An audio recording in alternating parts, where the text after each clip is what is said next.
इतका भाव करतात की गुरुचरित्रामध्ये आम्हाला फोन येतात, मेसेज येतात, काही आमच्याकडून कडधान्य डाळ खाण्यात म्हणजे आता काय करायचं, आता काय खाल्लेलं उलटी करणार आहे नाही.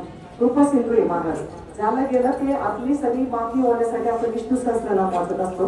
पारायण काळामध्ये जेवढे जेवढे वाचिक दोष होतात, मानसिक दोष होतात, ते दोष निवारण्यासाठी आपण विष्णू सहस्त्रनाम वाचत असतो. आणि गुरुचरित्र हे खूप कठीण आहे, खूप अवघड आहे, हे पहिलं मला काढून टाका.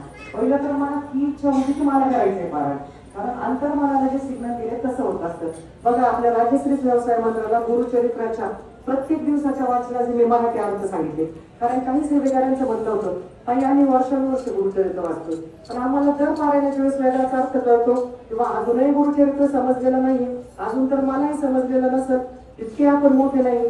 दत्तप्रभूंनी साक्षात सिद्धमुनींनी नामधारकाला जे गुरुचरित्र सांगितलं जसं घडलं तसं सांगितलंय. मग नामधारक 52व्या अध्यायामध्ये जेव्हा तल्लीन होत जातात समाधी अवस्थेत